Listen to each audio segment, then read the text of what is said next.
পাশে বসতেই জিজ্ঞেস করলেন, যাবে কোথায়?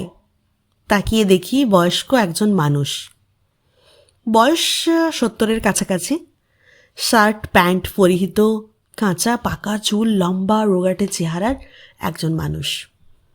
উত্তরে বললাম, হাওড়া। আপনি?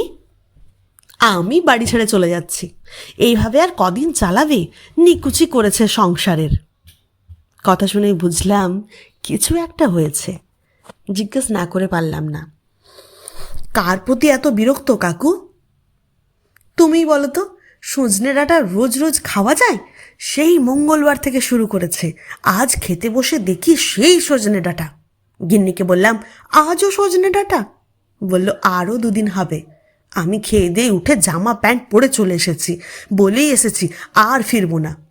আমার দিকে তাকিয়ে দেখলো একবার, একটা কথাও বলল না, বসে বসে সজনে ডাঁটা চিবোচ্ছে। রাগটা ধরবে কিনা বলো তো বাবা? আমি হেসে জিজ্ঞেস করলুম, তো এত সজনে ডাঁটা কিনেছেন কেন? আরে কিনবো কেন, প্রতিবেশীর বাড়ি থেকে দিয়ে গেছে কেজি খানেক। পরশু এক বন্ধু এলো, সেও দিয়ে গেল। গতকাল বৌমার বাবা ব্যাগ ভর্তি করে দিয়ে গেছে। আমার তো দেখে রাগ হচ্ছিল।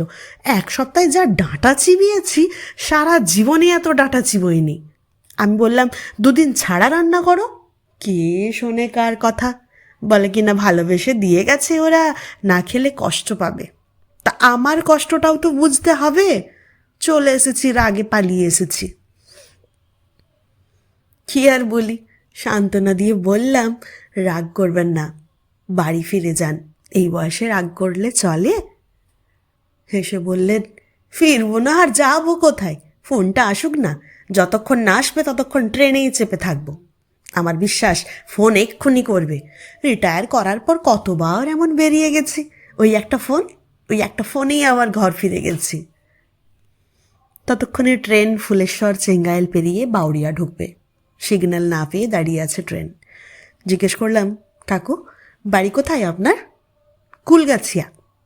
5টা স্টেশন চলে এসেছি মনে হয়। ট্রেন গ্রিন সিগন্যাল পেয়েই চলতে শুরু করলো। অমনি মোবাইলে রিং বেজে উঠল। নামটা স্ক্রিনে ভেসে উঠল, ভাগ্যবতী।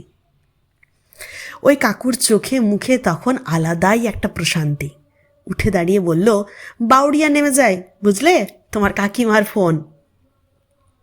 আমি বললাম, আর দেরি করবেন না, এমন একজন মানুষকে পেয়েছেন, এই বয়সে এসেও এতটা ভালোবাসা। জানি না কাকিমা সত্যি ভাগ্যবতী কিনা, তবে আপনি ভাগ্যবান। ভাগ্যবানের স্ত্রীরা সবসময় ভাগ্যবতীই হবে, সে নামেই হোক বা কাজেই হোক। আমার কথাগুলো কানে গেল কিনা জানি না। আমি শুনতে পাচ্ছি ফোনের ওপাশের মানুষটাকে জিজ্ঞেস করছে, তোমার জন্য সীতাভোগ নেব নাকি মিহিদানা? মনে মনে ভাবছি, বেঁচে থাকুক এমন মিহিদানার মতন অজস্র মিষ্টির ভালোবাসা।